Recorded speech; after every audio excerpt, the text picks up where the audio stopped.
Большущий тебе привет! Я прилично так уже наиграл часов за Бэйдоу, персонажа, который, как я считаю, ничуть не хуже пятизвездочных. Да и что скрывать, выглядит она круто.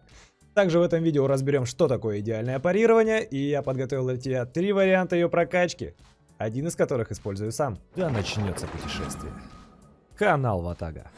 Мы за позитив.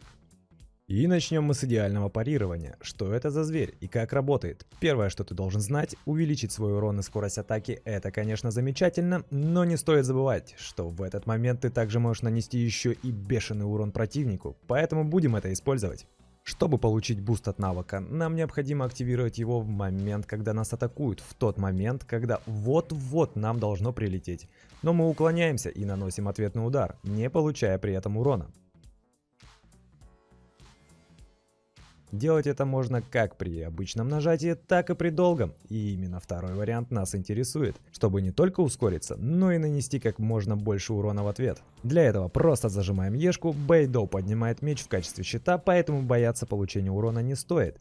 Даже напротив, нам нужно, чтобы нас атаковали. Благодаря этому урон навыка увеличивается в разы. Для максимального урона достаточно 2 атак по нам. И во время второй или последующих мы делаем идеальное парирование. Как итог, наносим довольно весомый урон, а также получаем буст. Думаю, с этим разобрались. Теперь посмотрим на варианты ее прокачки. Я выделил 3 самых актуальных для тебя. Первый. Для нанесения физического урона. Идеально подходит для боев против боссов, да и в принципе довольно эффективный в сражениях, где мало противников. Здесь используем комбинации сетов «Конец Гладиатора», который увеличит нашу атаку на 18%, и Рыцарь Крови, который увеличивает физический урон на 25%. Для большей эффективности также стараемся по максимуму прокачивать критический урон. Поэтому корона у нас на крит, кубок на бонус физического урона, часики на силу атаки, первый цветок в допах крит и шанс крита. При такой комплектации я ставлю меч с шансом на крит, также подойдет с бонусом физурона и на силу атаки. Идеальный вариант для тех, кто обожает махать мечом. По итогу мы имеем крит почти в 180%, который будет срабатывать примерно каждый второй удар. 24% бонуса электроурона, он растет вместе с ее рангом, поэтому не удивляйся, если на 40 уровне он будет у тебя меньше. И бонус физического урона бодрых 83%. Как вы можете заметить, плюхи проскакивают по 10 тысяч. Когда я ставил меч на силу атаки, а не на шанс крита, вылетало и по 13, но редко, поэтому в такой сборке я предпочитаю все же шанс крита. И как ни странно, но с Ешки мы в такой комплектации можем выдавать аж по 23 тысячи, хоть и заточены на физ. Следующий вариант — это прокачка на электроурон. Отлично подходит для сражений, где в локации находится множество врагов, и одним ударом мы будем сносить большинство из них, так как в такой комплектации Бэйдоу уже будет способна наносить по 40 тысяч урона. Здесь мы используем комбинации сетов Громогласный Рев, дающий нам 15% бонус к электроурону, а также Конец Гладиатора, увеличивающий силу атаки. Одеваем корону на крит, кубок соответственно на бонус электроурона, часики также на силу атаки, первый цветок желательно с шансом крита, силой и собственно самим критом. В качестве оружия ставим пушку на силу атаки. И по итогу получаем атаку больше 2600, неплохой крит, но тут кому как повезет с артефактами. Значения, которые вы сейчас видите, ребята, далеки от идеала. Бонус электроурона 85%, что позволяет нам наносить по 40 тысяч с Ешки.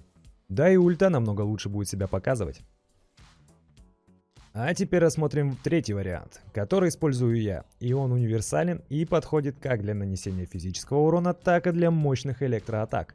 Состоит он, как и в первом варианте, из сетов Конец Гладиатора и Рыцаря Крови, но в данном случае кубок устанавливаем на электроурон. Оружие ставим на шанс крита и получаем следующие характеристики. Сила атаки 1850, бонус к электроурону 70%, бонус физического урона 25%, критический урон почти 190 и шанс крита 54%, что позволяет нам отлично дамажить как с обычных атак, а также и электричеством. Такой вариант будет идеален, если вы используете Бэйдоу в качестве основного дилера урона. В таком случае добавляйте к ней еще 2 огненных персонажей, что даст вам бонус в 25% к силе. Персонажа, который еще может ее бустануть на атаку, в моем случае это Чунь-Юнь. Кстати, обзор на него вы можете посмотреть у меня на канале. Или же Барбару в качестве хила и для создания реакций заряжен. А в случае, если тебе еще недоступны золотые артефакты, то советую ее одевать в сет Гладиатора или Берсерк. Цепляй кубок Нафис или Электроурон, меч Небесного Всадника и сможешь разносить всех и вся. Теперь быстренько посмотрим, что у нее под капотом. Созвездие. Если его открыть, то Бэйдоу реально становится машиной для уничтожения. Первое. Будет создавать щит при использовании ульты. Нереально помогает на мировых боссах. Второе. Делает ульту еще смертоноснее, так как будет поражать еще больше врагов. Третье. Если вам нанесут урон, то вы сможете с обычных атак также наносить и электроурон вместе с физическим одновременно. И последнее. При использовании взрыва стихии ваши молнии начнут наносить еще больше урона, так как сопротивление к электро у противников будет понижаться на 15%. И самое прекрасное, ребят, это далеко не предел. Талант у меня прокачанный всего лишь наполовину, а это значит, она может выдавать намного больше. Надеюсь, это видео было для тебя полезным. Если так, то поддержи нас лайком и не забывай подписываться, чтобы не пропустить следующий ролик. Хорошего тебе дня. Пока.